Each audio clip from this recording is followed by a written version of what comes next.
Bonjour, et je vais parler d'un film du MCU, donc Avengers Infinity War. Je sors à peine du cinéma et première impression du film, j'ai passé un très bon moment devant ce film. Ça change, je trouve, pas mal de la formule Marvel de base, dans le sens où il y a vraiment des enjeux. Rien que la première scène du film montre que on va avoir une ambiance. Il y a toujours quelques blagues par-ci par-là, mais on a une ambiance quand même beaucoup plus sérieuse. Puisque, bah oui, il y a Thanos qui débarque, il veut les Infinity Gems, et il va massacrer à peu près tout ce qui est sur son passage pour les obtenir. Donc voilà, on a quand même une ambiance un peu plus sérieuse. Le film se passe sur beaucoup de fronts différents en fait, puisque justement Thanos il va récupérer chacune des pierres, il envoie aussi un peu de ses sous-fifres en les récupérer, mais du coup les héros sont déjà au départ, ils sont déjà séparés, sur Terre, déjà, ils sont séparés en plusieurs groupes. Mais ensuite, il y a Thor et Hulk qui sont dans leur vaisseau. Il y a les Gardiens de la Galaxie, évidemment, qui vont rejoindre la bataille. Donc, les héros, déjà, de base, sont dispersés. Et le film va donc se passer sur plusieurs fronts différents, ce qui permet déjà d'avoir plusieurs environnements. Les terres, c'est pas le centre des choses. Ça aussi, c'est un point que je trouve plutôt positif. C'est la Terre n'est pas du tout le centre des événements. Elle est importante parce que il y a deux pierres de l'infinité dessus. Il y a les Avengers dessus, mais c'est pas une pierre centrale de la galaxie, de l'univers. Là, ça se passe dans plein d'environnements différents. Alors, évidemment, tous les personnages ne peuvent pas être développés, parce qu'on a quand même tous les héros quasiment. Il manque, je crois, il manque Ant-Man. En même temps, il y a le film Ant-Man qui va sortir juste avant le Captain Marvel, donc ils n'ont pas utilisé Ant-Man. Je crois que c'est quasiment le seul qui manque. Hein. J'ai pas fait le compte, mais je crois que c'est quasiment le seul de tous les héros qui manque. Sinon, ils sont tous présents. Alors évidemment, ils sont pas tous aussi traités les uns que les autres. Il y en a quand même beaucoup qui sont là pour l'action, rien d'autre. Par exemple, Captain Rogers et compagnie, Black Panther qu'on retrouve, ils sont là pour de l'action, pour servir au scénario, oui, mais ils sont quand même essentiellement là pour l'action. Ils n'ont pas vraiment de développement ou d'arc personnel. Par contre, il y en a qui sont quand même bien utilisés. Il y a des scènes où ils réussissent vraiment à faire de l'émotion, je trouve. L'humour est encore présent, mais il casse pas trop ni les enjeux, parce que pour le coup, il y en a vraiment des enjeux. Il y a des personnages qui saignent vraiment. Alors, c'est pas des effusions de sang, évidemment, on reste quand même dans du Disney, c'est pas. Mais quand même, c'était pas si fréquent que ça, parce qu'on voit certains des personnages dans les films, ils se prennent des tatanes, mais monumentales, ils ont pas. Ils sont à peine sales, ils ont à peine une tache de poussière. Là, on sent que certains, ils sont passés au combat quand même. Rien qu'au début, d'ailleurs, on voit Thor, qui est pas dans un super état. Donc quand même, il y a des enjeux, il y a l'humour qui intervient, mais peut-être il y a peut-être deux trois reprises où je trouve que ils auraient pu éviter la touche d'humour. Par exemple, il y a une scène de discussion entre Gamora et Peter Quill. Pas dire exactement de quoi ils parlent. Je ferai du coup une partie spoiler à la fin pour peut-être plus détailler ce que je pense. Voilà, ils parlent. Peter part pour essayer de faire de l'humour justement comme il en a l'habitude, pour tout dédramatiser. Mais ça fait partie du personnage qui prend tout à la rigolade pour justement dédramatiser les choses. Et Gamora l'arrête. Et ça permet de faire une scène quand même avec pas mal d'émotions, puisque justement, elle prend les choses au sérieux. Lui a pas envie de les prendre au sérieux, elle si, parce que c'est sérieux. Et après, ils nous font un petit truc d'humour avec Drax. Et déjà, c'est malvenu, et ils insistent. Ils insistent. Voilà. Mais sinon, la plupart du temps, je trouve que c'est plutôt bien géré, que l'humour vient pas casser les choses. Même pendant les scènes de combat, je trouve pas que l'humour vient casser les choses. Les scènes de combat, il y en a quand même quelques-unes où j'ai eu du mal à suivre vraiment ce qui se passait à l'écran. Parce que ça, vraiment, ça partait un peu dans tous les sens. Il y en a qui sont très bien faites. Il y en a vraiment quelques-unes. Je pense par exemple à la scène de nuit avec Vision et la sorcière rouge, là. Où j'avais un peu de mal à suivre vraiment ce qui se passait. En plus, ça se passe la nuit. Même la grande guerre finale, parfois, quand on est vraiment au cœur du conflit, c'est pas très clair ce qui se passe. Après, les scènes de combat sont quand même bien faites. En plus, et là encore, comme je dis, ça se passe sur plusieurs fonds différents. Du coup, il y a quand même des lieux très différents pour les affrontements. Ça se passe pas tout au même endroit. C'est-à-dire, il n'y a pas un gros combat final au même endroit. Non, les protagonistes sont dispersés sur plusieurs champs de bataille. Ce qui fait qu'on a plusieurs environnements et aussi d'ailleurs plusieurs stratégies de combat différentes. Donc déjà, ça fait du bien parce qu'on n'a pas un gros combat de fin où tous les héros combattent Thanos et ses armées. Non, ils sont un peu plus dispersés que ça, et ça crée des environnements un peu plus différents. Même au Wakanda, c'est pas le même environnement à chaque fois, même si ça se passe au même endroit, c'est pas tout à fait le même environnement. Donc ça, c'est plutôt satisfaisant parce que voilà, on n'a pas un gros combat de 30 minutes où on est au même endroit et voilà, non. Ça bouge un petit peu. Je disais, les personnages sont plutôt bien développés, ceux qui sont développés.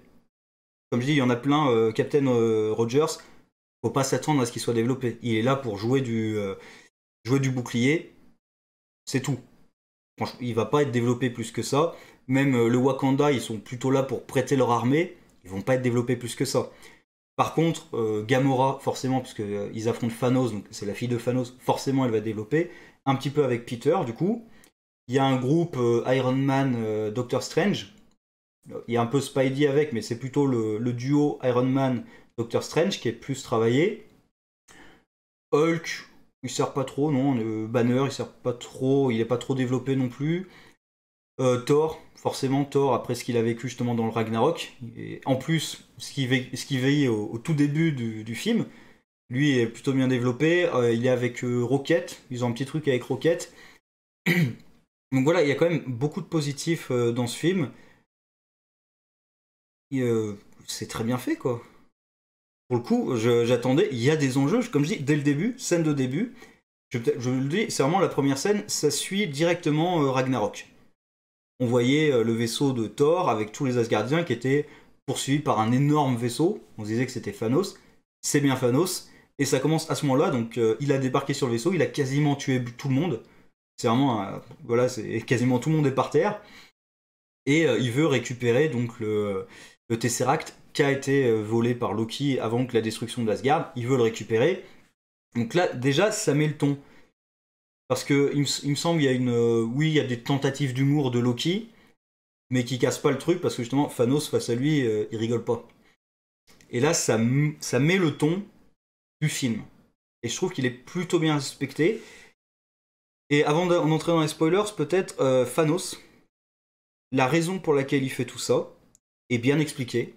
Et le personnage en lui-même, c'est parce qu'il y a eu beaucoup de méchants qui passaient, qui étaient virés. Les rares méchants qui sont retenus, c'est Loki.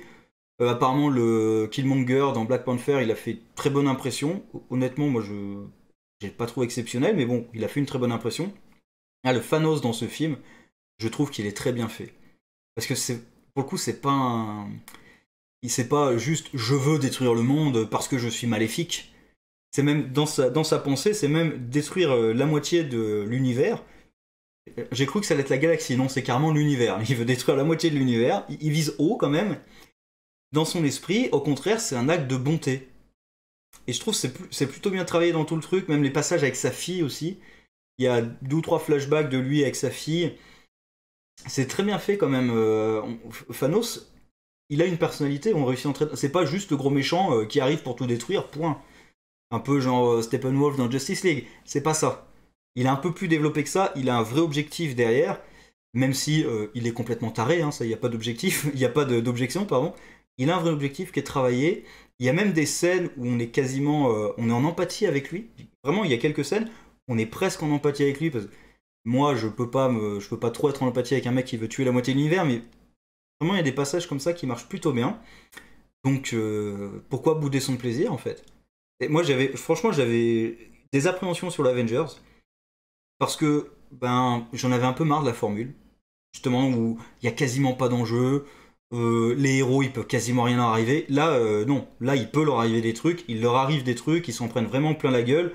Déjà rien que le début, je dis on voit Thor, on voit l'état dans lequel il est, on comprend que voilà, il va quand même y avoir du lourd. Et il y en a. Le plan de Thanos c'est de tuer la moitié de l'humanité, enfin pas de l'humanité, de l'univers. Donc il fait pas dans la rigolade. En plus, il est ultra puissant. Il a déjà deux gemmes quand il. Non, il en a une, mais il récupère tout de suite la deuxième quand il commence. Il est déjà extrêmement puissant. Et aussi le rythme, ça s'enchaîne très vite. Très très vite. Première scène, directement, hop, ça envoie un message pour réunir un petit groupe, en l'occurrence Strange et Iron Man, pour préparer justement le combat contre Thanos. Ils ont à peine le temps de se préparer, déjà ça commence. Donc le rythme s'enchaîne quand même assez vite. voilà, que dire de mieux? Franchement, je le conseille. Et alors, je vais partir je vais aller dans la partie spoiler, pardon. Et ils osent. Il y a des enjeux et ils osent. Même si je me doute que il y a peut-être certaines choses qui font dans ce film qui vont être annulées plus tard. Je pense. Il y a des trucs qui vont peut-être être annulés. On verra ce que ça donne. Mais là, ils ont osé. Alors là, on on peut pas leur reprocher ça. Ils y sont allés. Et c'était bon. Franchement, quand j'ai vu la fin, je me suis dit, ah ouais, quand même. Ah, ils sont allés jusqu'à... Ah oui, quand même. Et alors, sans dire ce que c'est, il y a une scène post-générique. Il y en a une seule, donc après le grand générique. Il n'y en a pas une entre les deux. D'ailleurs, il n'y a pas de... Il y a qu'un seul générique. Il n'y a pas un petit générique puis le vrai. Donc, il y a un gros générique. Et il y a une petite scène qui est pas exceptionnelle, donc qui annonce un futur héros, un futur film qui va arriver. Et du coup, bah, le prochain film, si je dis pas de bêtises, ça va être Ant-Man and the Wasp. Donc Ant-Man et la guêpe. Je sais pas s'ils vont le placer dans la continuité directe du film. Parce qu'après, il y a Captain Marvel, où là, je pense que ça va vraiment être dans la continuité du film. Puis le prochain Avengers qui va conclure la phase, je crois, on en est à 3, il me semble. Je suis plus sûr, mais je crois que c'est la phase 3, donc ça va se conclure avec le prochain Avengers, je pense. Ou alors c'est partie de la phase 4, honnêtement, je sais plus trop, mais bref. Le Ant-Man, je sais pas s'il va se passer peut-être en parallèle du film. Parce que là, Ant-Man n'est pas dans ce film, donc comme le premier Ant-Man, c'était un peu à part, on pouvait le regarder un peu à part, c'était plus du gag par moment. Peut-être que lui aussi va pas vraiment se placer comme élément important de la chronologie Avengers. C'est ça. Est-ce que ça va être un élément important de la chronologie Avengers? J'y crois pas trop. Mais on verra, on verra. Je pense que la prochaine grosse étape, ça va être le Captain Marvel avec Carol Danvers, si je dis pas de bêtises, hein, le nom. Parce que je suis plus DC que Marvel, moi. Et ben, je pense que je vais passer dans la partie spoil. Mais après, je sais pas ce qu'est spoil ou pas. Donc, dans le doute, je vais mettre partie spoil pour tout ce que je vais dire à partir de maintenant. Alors, le premier truc qui me vient à l'esprit, comme j'en ai parlé, c'est le plan de Thanos. Dans les comics, j'ai pas lu énormément de. Comme je dis, Marvel, c'est pas ce que je. D'ailleurs, c'est pas ce que je préfère. C'est pas ce que je connais le mieux. Il y a des Marvel que je préfère davantage que certains d'ici. Mais Infinity Gauntlet, il me semble, puisque c'est l'histoire d'Infinity Gauntlet, pas d'Infinity War d'ailleurs, parce qu'il y a un comics Infinity War, mais c'est pas le même. Infinity Gauntlet, Thanos veut tuer la moitié de l'univers pour faire plaisir à la mort. Parce qu'il aime l'entité, hein, pas le concept, l'entité, la mort. Il l'aime, et il me semble c'est pour lui faire plaisir qu'il veut tuer la moitié de l'univers. Bon, je trouve que ça aurait été très difficile à adapter en film.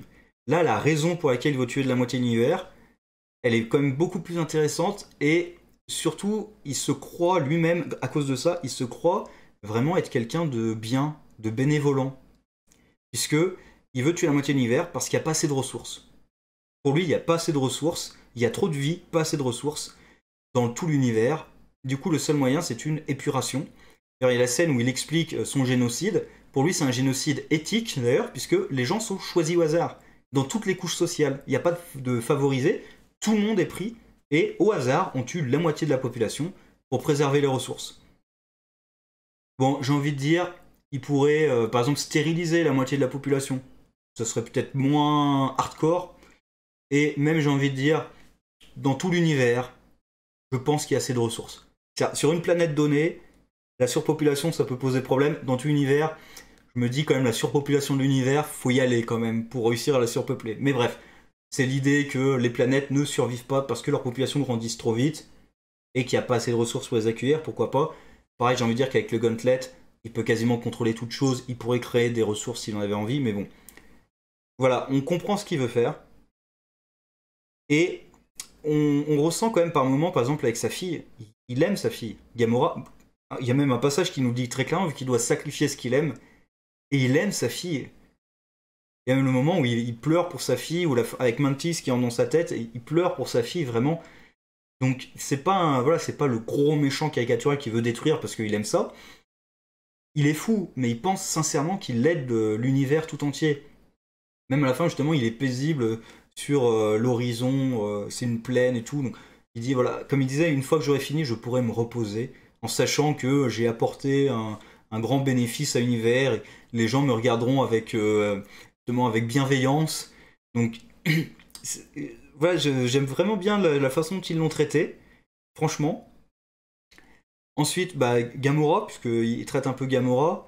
Comme je dis, il a une bonne scène avec Peter, et même quand elle croit avoir tué son père, et qu'elle se met à s'effondrer et tout, voilà. Comme je dis, il y a de la gravité. On voit quand même les personnages, bah, Gamora qui se fait tuer, il y a de la gravité.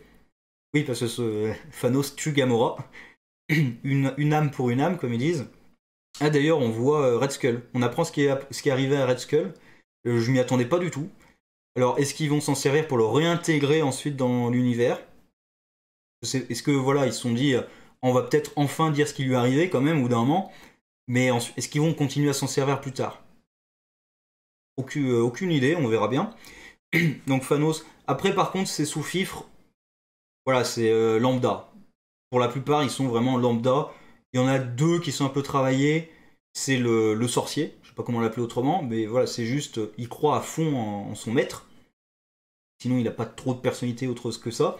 Et il y a la guerrière, qui pareil est un tout petit peu travaillée, mais sans plus, parce que quand son ami se fait poignarder, voilà, on voit que c'est rare, on voit le méchant qui, qui s'inquiète pour un de ses amis.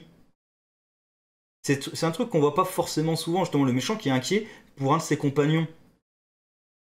Donc ça, c'était plutôt... voilà, quand même. Après, le personnage est pas vraiment traité, mais voilà, je trouve ça intéressant. Sinon, comme j'ai dit, les différents personnages, Captain America, il est pas traité, il sert avec Black Widow et compagnie, Falcon et tout, War Machine, ils servent pour faire de l'action, pour qu'il y ait beaucoup de personnages et qu'il y ait à la fin du gros spectacle. Tout le Wakanda, pareil, ils servent à avoir une armée, ils servent aussi un peu à traiter Vision. Sinon, voilà, ils sont là pour l'affrontement, ils sont pas là pour faire avancer le scénario.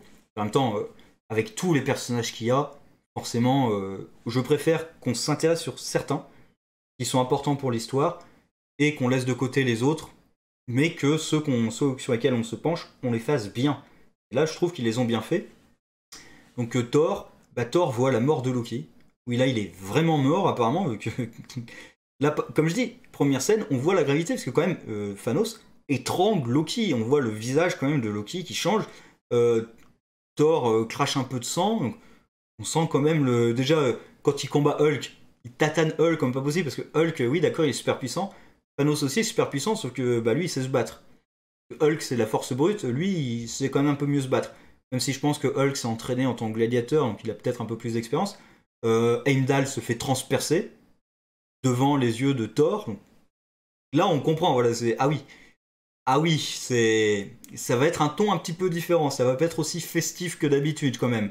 Ça va être un petit peu violent pour les personnages, ils vont souffrir quand même. Et oui, on le voit dans tout le truc.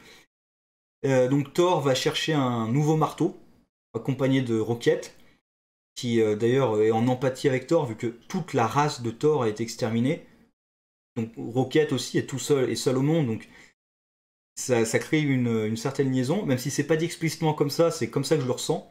Vu que c'est quand Thor est en train d'expliquer que tout le monde a été tué, que Rocket quand même se rapproche un peu de lui. D'ailleurs, Thor va chercher un nouveau marteau, c'est le Stormbreaker. Si je dis pas de bêtises, j'ai pas vérifié, c'est le marteau de Beta Ray Bill, qui est une espèce de clone. Enfin, dans l'histoire, c'est pas un clone, mais en tant que personnage, c'est un peu une copie de Thor, qui est quasiment habillé pareil d'ailleurs, sauf que c'est un alien, et c'est le seul qui a été capable de prendre le marteau et d'être digne du marteau. Alors, il me semble qu'ils se sont battus pour savoir qui était digne du marteau vraiment, et du coup on a créé un marteau spécial pour Beta Ray Bill, et il me semble que c'est le nom, le Stormbreaker. Il me semble que c'est son marteau, parce que d'ailleurs il lui ressemble vu que c'est plus une hache qu'un marteau d'ailleurs. Et donc il doit les récupérer. Pareil, il va chez le décor, c'est la forge stellaire, une étoile entourée d'anneaux. J'ai rien que ça, la forge, c'est une étoile qui crée la forge. Je trouve ça génial. C'est littéralement l'étoile. Alors c'est une étoile à neutrons qui crée la force. Après le fait que ce soit une étoile à neutrons, ça sert pas énormément parce que ils me disent bien une étoile à neutrons, il me semble. Une étoile à neutrons, c'est voilà, c'est pas tout à fait une étoile comme ça, mais bon, on va passer. Et il trouve donc le dernier nain encore en vie. D'ailleurs, c'est un nain version mythologie nordique, c'est-à-dire qu'il est énorme. C'est pas un petit nain, justement, c'est quand même un bon gros nain, qui est joué, si je dis pas de bêtises, par l'acteur de Game of Thrones, le nain justement de Game of Thrones, dont j'ai perdu le nom, et qui a servi Thanos pour créer son gauntlet, et pour le remercier, Thanos l'a laissé vivre, en massacrant tous les autres. tous les autres nains, donc comme il dit 300 nains je crois, qui vivaient là, il a massacré tout le monde, il la laisse en vie, en lui broyant les mains, je sais pas exactement ce qu'il lui a fait aux mains, mais elles ont l'air pétrifiées, donc là aussi on sent le truc, c'est le dernier de sa race, également, Rocket, Thor, Groot, je suis pas sûr que ce soit le dernier de sa race, et le nain, c'est quasiment les derniers de leur race à chacun, donc on sent quand même des enjeux à chaque fois dans ce genre de choses. Sinon, il y a Iron Man et Strange. Ils marchent plutôt bien ensemble parce qu'au final, Strange c'est un peu Iron Man au départ, mais qui a peut-être évolué davantage. C'est-à-dire qui est peut-être moins con qu'au départ. Que Strange c'est Tony Stark. Donc quand on regarde le film Doctor Strange, au départ c'est Tony Stark, c'est le petit con arrogant qui croit tout savoir sur tout, qui pense être un génie. Là il est peut-être un peu plus sage que Tony. Mais Tony également, lui, évolue un petit peu. D'ailleurs, il veut être père de famille. Donc déjà, on voit le personnage quand même qui a évolué, qui veut presque arrêter d'être un héros. Pour être père de famille, on sent qu'il a pas trop envie d'arrêter ça, mais il a envie d'être père. Et il veut aller poutrer Thanos parce qu'il en a marre d'être constamment oppressé par Thanos. Il y a une petite dualité qui se met entre les deux, mais finalement, les personnages se ressemblent beaucoup. Et là, je pense... Du coup, je donne complètement la fin du film. À la fin du film, Thanos réussit. Il utilise son gauntlet. Alors, j'ai l'impression qu'il est détruit. C'est sur votre main. J'ai l'impression qu'il est détruit son gauntlet à la fin parce que on le voit utiliser toute la puissance en claquant des doigts. Et après, j'ai l'impression que le gauntlet est vraiment détérioré. Alors, je sais pas s'il est complètement détruit ou pas, mais quand même, il a l'air bien amoché. Donc, j'ai l'impression que justement, il a utilisé tout le pouvoir des pierres qui a abîmé le gauntlet, ce qui le rendrait peut-être inutilisable. Donc ils osent quand même, ils tuent la moitié de l'humanité, la moitié de tout. Pas que de l'humanité, la moitié de tout. Et ça quand même, ils osent. Hein. Et puis de toute façon, face à Thanos, avec toutes les gems, il y en manque une à la fin, d'accord, quand il va l'affronter au Wakanda, mais ils pouvaient pas le battre. Ouais, s'ils avaient réussi à le battre à ce moment-là, bullshit. Ils arrivent pas à le battre. Et justement, ils arrivent pas à le battre. De toute façon, il a la gemme qui contrôle le temps. Comment tu veux le battre? Ça marche pas. Et justement, en parlant de la gemme qui contrôle le temps, parce que je parlais de Strange, pourquoi est-ce que je suis passé à cette fin? Parce que Strange dit clairement à un moment qu'il ne sacrifiera pas la gemme. S'il doit choisir entre Strange, Spider-Man, vu qu'ils sont ensemble, sauver leur vie ou sauver la gemme, il n'hésitera pas une seconde, il sauvera la gemme. Or, à la fin, sans qu'il y ait eu des discussions entre eux, donc sans qu'il y ait de raison particulière qu'il le fasse, il donne la gemme à Thanos pour sauver la vie d'Iron Man. D'ailleurs, comme je dis, on voit les conséquences et les enjeux. Iron Man, déjà, est quand même bien amoché. Pareil, il crache un peu de sang. Et Thanos lui enfonce une de ses lames quand même dans le flanc. On la voit passer à travers. Donc oui, on voit pas des giclées de sang, comme je dis, c'est pas gore. Mais on sent quand même que le personnage, il va pas bien. Mais vraiment, il va pas bien. Ou même dans les enjeux, je parlais Spider-Man, quand la moitié de la population disparaît, on voit Spider-Man qui comprend qu'il va mourir et qui se met à supplier Stark de l'aider. J'ai pas envie de mourir, je veux pas disparaître, aidez-moi Monsieur Stark, aidez-moi Monsieur Stark. Voilà, on a quand même des scènes comme ça où on sent l'enjeu et la violence de ce qui se passe. Et comme je dis donc, Strange lui donne la pierre, et une fois que Thanos a exterminé la moitié de l'univers, il est en train de disparaître et il dit à Stark, c'était la seule solution. Donc moi, je me dis qu'il y a une embrouille avec la pierre. Je sais pas quoi, mais je pense que justement ils ont mis en place un plan, vu qu'en plus, plus tôt, il y avait Strange qui a analysé toutes les issues possibles, enfin toutes. Il a analysé 16 millions de futurs possibles, et il y en a un dans lequel il gagnait. Et pour ça, je me dis qu'il a peut-être mis en place un plan. On verra ce que ça donne dans la suite, mais je pense qu'il a mis en place un plan qui va permettre de revenir en arrière, d'effacer peut-être pas toutes les morts justement. C'est le truc, est-ce qu'ils vont réussir à effacer toutes les morts ou juste ceux qui ont disparu? Est-ce qu'ils vont aller carrément jusqu'à ressusciter Gamora par exemple? C'est ça le truc. C'est pour ça, là il y a des enjeux, il y a des conséquences, mais je me demande si ils vont assumer jusqu'au bout. Ceux qui sauvent la moitié de l'univers, d'accord. Est-ce qu'ils vont ramener Gamora à la vie? Est-ce qu'ils vont ramener Loki à la vie par exemple? Les Asgardiens qui ont été tués au début, est-ce qu'ils vont être ramenés à la vie? C'est ça la question, c'est est-ce qu'ils vont vraiment y aller en happy end absolu, ou est-ce qu'il y aura quand même des conséquences pour les personnages? Je préférais quand même qu'il il reste des conséquences. Que tous les personnages ne soient pas ramenés à la vie forcément. Ça, je préférais.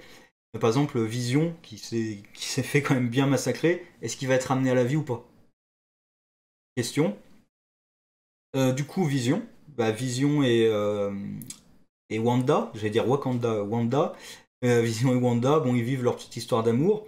Vision en train de comprendre que la pierre le prévient d'un danger. Et là, le danger leur tombe dessus tout de suite. Comme je dis, le rythme est assez rapide. C'est quand ils comprennent que, tiens, quelqu'un vient chercher la pierre, dès ce moment-là, dès qu'ils comprennent que quelqu'un vient chercher la pierre, ça arrive. Et pas en douceur, hein, il se fait transpercer tout de suite. Voilà, c'est pas doux, c'est très direct. Et donc il a la dernière pierre que Thanos veut récupérer, qui est la pierre de l'esprit, il me semble. C'est ça la pierre de l'esprit, mais qui est attachée à Vision. D'ailleurs, il veut absolument faire détruire la pierre pour sauver l'univers. D'ailleurs, ce que j'aime bien, c'est que Vision veut se sacrifier. D'ailleurs, quand Rogers refuse et lui dit bah oui, mais toi t'as fait pareil. Il y a 70 ans, t'as fait pareil, donc tu vas pas me faire la morale. Et ce que j'adore, c'est qu'ils disent on va pas sacrifier une vie pour sauver l'univers. Par contre, ils envoient les soldats à la guerre. Donc c'est-à-dire les soldats, eux, on peut les sacrifier, il y a pas de problème. Mais Vision, non, quand même, on peut pas le sacrifier alors qu'il y a une autre solution. On préfère provoquer la mort de centaines, voire de milliers de soldats que de provoquer la mort de Vision, quand même. Faut pas exagérer. Voilà, je trouve ça, c'est un peu hypocrite quand même. Mais finalement, voilà, Wanda se retrouve obligée de tuer l'homme qu'elle aime. Avec Thanos aussi, comme je dis, je le trouve quand même très bien comme méchant, parce que face à Wanda qui vient de tuer l'homme qu'elle aime, Thanos lui dit clairement, et en plus c'est sincère, je sais ce que tu ressens. Parce qu'il a tué sa fille juste avant. Justement, pour un objectif plus grand que lui, il a tué sa fille. Pour lui, un objectif noble. Et là, il est face à Wanda qui, pour un objectif noble pour elle, a tué aussi la personne qu'elle aime. Du coup, voilà, il est en empathie avec la gentille. Ça aussi, c'est pas quelque chose d'habituel, le méchant qui est en empathie avec un personnage, parce qu'il pense sincèrement que ce qu'il fait est juste. Alors, il est fou, mais il pense sincèrement que c'est juste. Et c'est pas un monstre froid, sans cœur et tout. Au contraire, il aime sa fille sincèrement. Et il n'est pas content. J'ai pas l'impression justement qu'il soit content de tuer, parce qu'il y a plein de moments où il pourrait massacrer à peu près tout le monde. Il a pas l'air spécialement content de tuer. D'ailleurs, la preuve, c'est qu'il sauve la gamine. Donc, et même son mode de sélection pour tuer les gens, c'est aléatoire. Donc il pense sincèrement qu'il fait le bien de l'univers. Voilà. Donc je crois que j'ai fait à peu près le tour de tous les personnages, il me semble. Je crois pas en avoir oublié. Sinon, la plupart, comme je dis, ils sont là parce que ils font partie des équipes, comme les gardiens, hein. Drax, il sert à rien pour l'action. Voilà, il sert pour l'action. Groot, il sert à créer un manche à un moment et un petit peu pour l'action. Quelques gags, parce que c'est le Groot adolescent, donc il fait quelques gags. Euh, alors, je l'ai vu en VF, oui, parce que mon cinéma ne fait pas de VO. Je préfère la VO, mais bon, la VF, je n'ai pas trop de choses à dire. Il y a peut-être deux petites erreurs de traduction. En même temps, il y en a une, je ne sais pas du tout comment ils auraient pu s'en sortir. Parce que Thor dit Thanos va débarquer sur Nowhere. Et il y a Mantis qui reprend nulle part. Parce qu'en anglais, le nom de la station Nowhere et Nowhere, bah, c'est nulle part. Et donc en français, ça fait un peu bizarre parce qu'il dit je vais aller à No. C'était comme dans le premier Thor où à un moment il dit le fils de Cool pour Coulson. En français, ça marche pas du tout. Donc voilà, mais après en même temps, les traducteurs, je vois pas du tout comment ils auraient pu faire autrement là avec Nowhere. Là, en traduction, voilà, j'aurais pas fait mieux. Donc voilà. Et sinon, il y a comme Groot dit je s'appelle Groot. À un moment, il dit ça à Rogers et Rogers lui répond je s'appelle Steve Rogers. Puisqu'en anglais, il dit I am Groot. Du coup, j'imagine en VO, il doit dire I am Steve Rogers. Du coup, là, c'est juste qu'il n'y a pas de raison qu'il fasse une phrase grammaticalement incorrecte. C'est juste pour copier Groot. Et voilà, mais pareil, du moment où ils ont dit que c'était je s'appelle Groot, ils sont obligés de faire dire cette phrase à Rogers. C'est pas des problèmes de traduction comme ça, mais c'est deux trucs que j'ai notés en VF. Surtout Nowhere, où là, vraiment, je vois pas du tout comment ils auraient pu faire autrement. Donc, parfois, voilà, il faut accepter, il y a des jeux de mots, parce que c'est un jeu de mots, nowhere, nowhere, il y a des jeux de mots qu'on peut pas traduire autrement, là. En plus, c'est un jeu de mots aussi avec le verbe savoir, nowhere. Donc, c'est vraiment impossible à traduire, ça, Voilà. Donc, j'ai quand même beaucoup de positifs. Je dis, pour moi, des points négatifs, c'est certaines scènes d'action, peut-être. Des moments, très peu, des moments qui sont un peu dédramatisés, mais vraiment très peu, comme je dis, la discussion Gamora-Quill, où Quill essaie de dédramatiser la chose et Gamora va carrément jusqu'à le faire taire. Voilà, jure-moi que tu vas me tuer. Et là, on voit que voilà, c'est sérieux, c'est pris au sérieux. Juste après, il y a Drax. Et encore, non, ça passe, mais ils insistent. Ils insistent sur la blague de ah, je bouge tellement lentement qu'on ne me voit pas. Et après, il y a carrément Mantis qui arrive. Hé, Drax! Voilà, ils insistent un peu trop, on aurait pu s'en passer. Sinon, les passages d'humour, ça m'a pas dérangé du tout. Il y en a même, j'en ai plus en tête, mais oui, il y a quelques blagues qui m'ont fait rire. Voilà, donc, en plus, pour le coup, quand vraiment il y a des enjeux, qu'il y a des personnages qui souffrent et qui meurent, qu'on mette des blagues de temps en temps, ça me dérange pas. C'est au contraire, c'est quand il y a aucun enjeu et qu'on dédramatise le moindre petit enjeu avec des blagues, là par contre ça me va pas. C'est ça qui me va pas, c'est quand il y a du drame et qu'à côté on met quelques comic relief, ça va. Quand il y a que du comic relief et que même ce qui est grave finalement c'est diminué par l'humour, ça me va pas. Donc là très bien. Quelques scènes d'action où j'ai un peu de mal à suivre, pas toutes, vraiment pas toutes du tout. J'ai vraiment deux ou trois exemples où je comprenais pas trop ce qui se passait à l'écran. Surtout la grande bataille finale avec les armées de Thanos, donc avec les. Je crois que c'est encore des Chitauri. Il me semble que c'est encore une armée de Chitauri, oui. Parce qu'ils sont. Oui, c'est des animaux en fait. Ils n'ont pas vraiment de conscience. Parce qu'ils font sur la barrière, ils se sacrifient. Donc, ouais. Où là, il y a quelques moments quand on est vraiment dans la mêlée, on comprend pas forcément ce qui se passe exactement à l'écran. Mais sinon, voilà, la plupart des scènes d'action, sur Titan, la scène d'action sur Titan, en plus ça fait un environnement. Comme je dis, on a l'environnement Wakanda, c'est la plaine, c'est vert. Même la fin du combat sur Wakanda, ça se passe dans une forêt plutôt. Donc on passe de la plaine à la forêt, ça, déjà ça change l'environnement. En plus c'est vert. Titan, au contraire, c'est tout rouge. Donc on a quand même pas mal d'environnements différents, on a des combats qui se passent sur des zones différentes. Donc voilà, très bien. Peut-être quelques problèmes au niveau de la science, mais bon, la physique, ça marche un peu comme on veut, mais déjà que les personnages respirent sans problème sur Titan. Alors Titan, je sais pas si c'est Titan le satellite du système solaire. Alors je sais pas si c'est le satellite de Saturne ou Jupiter. Mais je sais que c'est un satellite, voilà, c'est un satellite naturel. Je crois pas que ce soit une lune, il me semble que c'est un satellite. J'avoue, je sais même plus si c'est une lune ou un satellite, donc je m'excuse. Il me semble pas que ce soit ce titan-là. Parce que dans les comics, il me semble que c'est bien ce titan-là, mais déjà quand ils y sont, ils parlent de planète. Donc Titan dans le système solaire, c'est pas une planète. Enfin, après, ils peuvent se tromper. Et surtout, ça a l'air d'être le monde de Thanos. Du coup, il n'y a pas de raison dans cet univers-là qu'il soit dans notre système solaire, forcément.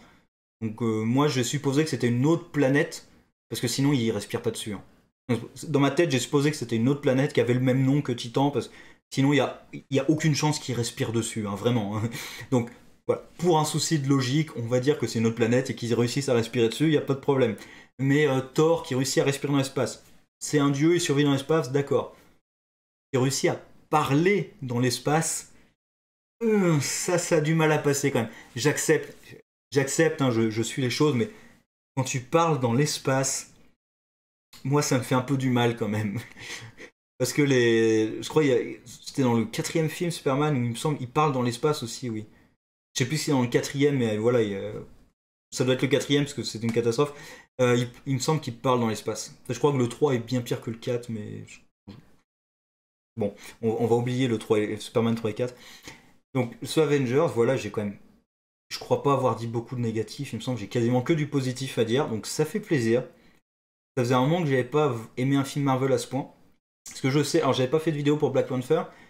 Je sais qu'il y en a beaucoup qui ont vraiment tressé des éloges, mais dithyrambiques à Black Panther. Moi, j'avais bien aimé sans plus. Vraiment, voilà, j'avais bien aimé sans plus. Et le méchant, pareil, j'ai entendu beaucoup d'éloges.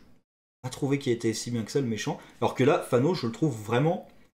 J'avais peur, hein, parce que Thanos, on l'utilise depuis le début, donc il fallait le réussir, Thanos. Et je le trouve très bien fait. On est en empathie avec lui par moment, on comprend très bien son objectif. Il y a une très bonne transcription parce que dans les comics, pour plaire à la mort, je pense que ça aurait pas du tout marché. Donc là, il y a une très bonne, même si c'est pas très logique dans un univers, mais de toute façon, c'est un univers où quand on est dans l'espace, on gèle et on peut parler dans l'espace. Ça aussi d'ailleurs, incohérence dans l'univers. Dès qu'on est face au vide spatial, on gèle. Par contre, Thor, lui, il est dans le vide spatial, il gèle pas. Alors oui, c'est un dieu, d'accord, mais voilà. La science là-dedans, on fait n'importe quoi, du coup. L'idée qu'il n'y a pas assez de ressources dans l'univers par rapport au nombre de vies, moi ça me paraît absurde, mais je l'accepte. Puisque je comprends l'idée c'est de traiter la question de la surpopulation. Parce qu'à l'échelle planétaire, c'est juste. Même sur Terre, là, on a des problèmes de surpopulation par rapport aux ressources qu'on a. Donc c'est vraiment des problèmes très graves qui existent. Évidemment, la solution de Thanos, on va exterminer la moitié de la population.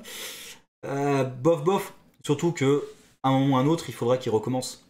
Parce que oui, il tue la moitié de la population, d'accord, mais l'autre moitié, elle se reproduit.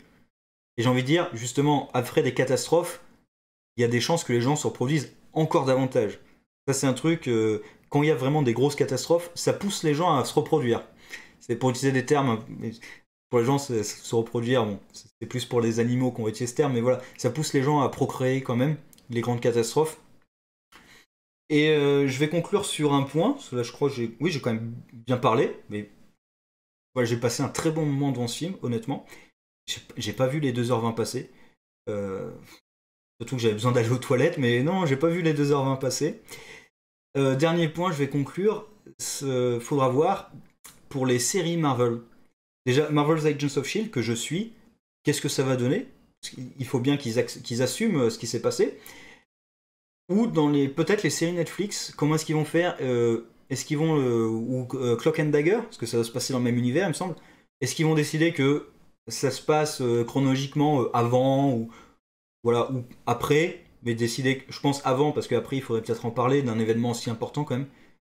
L'invasion de New York c'est une chose, l'extermination de la moitié de la population c'est une autre. Sauf si on revient dans le temps et qu'on efface ce qui s'est passé, là évidemment il y a quasiment aucune conséquence, oui, ça serait dommage.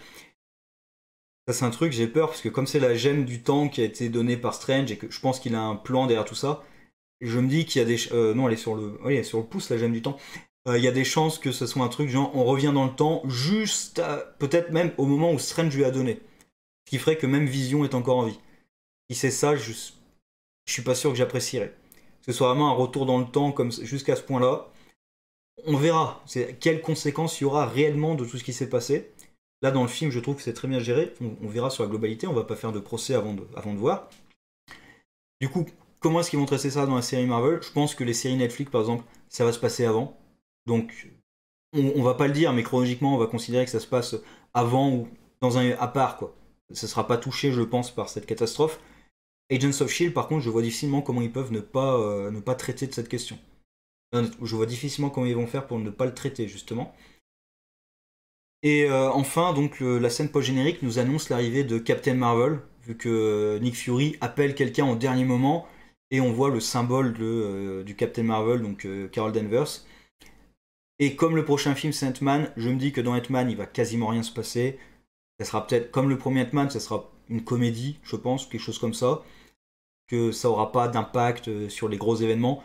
Je me demande même si la disparition de la moitié de l'humanité aura un impact sur Ant-Man, ou si ça se passera à part.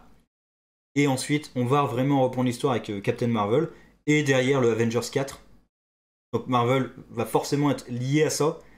Alors, je sais pas encore, est-ce qu'ils vont faire un film qui présente le personnage, ou est-ce qu'ils vont faire un film où elle entre en action directement après cette catastrophe-là, et qu'elle essaie de, je sais pas, de remettre les Avengers ensemble, ou un truc comme ça. Je sais pas du tout. Peut-être aller dans l'espace, Captain Marvel. Et enfin le Avengers 4 qui devrait régler toute la situation avec Thanos qui va enfin se faire battre. Je pense, a priori, hein. Ils vont pas le garder comme ça. Et je me dis aussi, Thanos, dernier point, est-ce qu'il y aurait peut-être pas la gemme de l'âme qui va entrer en jeu? Parce que justement, la gemme de l'âme doit tester si on est sage.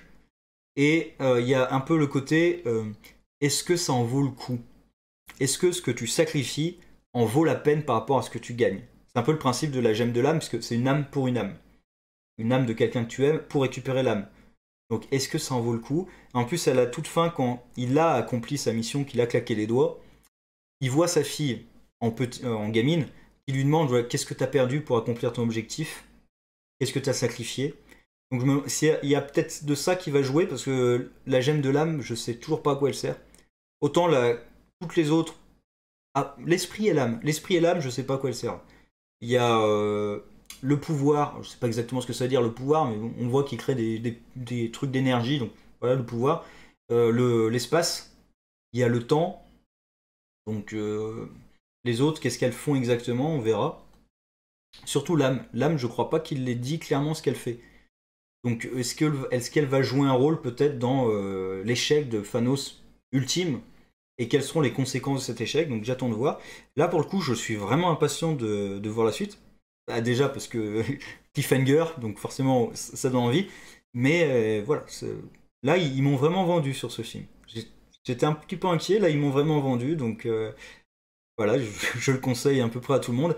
Il faut avoir suivi l'univers Marvel, hein. Peut-être pas tous les films, mais Ragnarok c'est obligé. Black Panther, faut un peu l'avoir suivi, oui, parce que il y a les armées du Wakanda. Si on n'a pas vu le film, on peut comprendre quand même les armées du Wakanda, mais c'est peut-être mieux d'avoir vu le film. Et ben voilà, j'ai rien à rajouter. Bon moment, bon film. Sur ce, au revoir.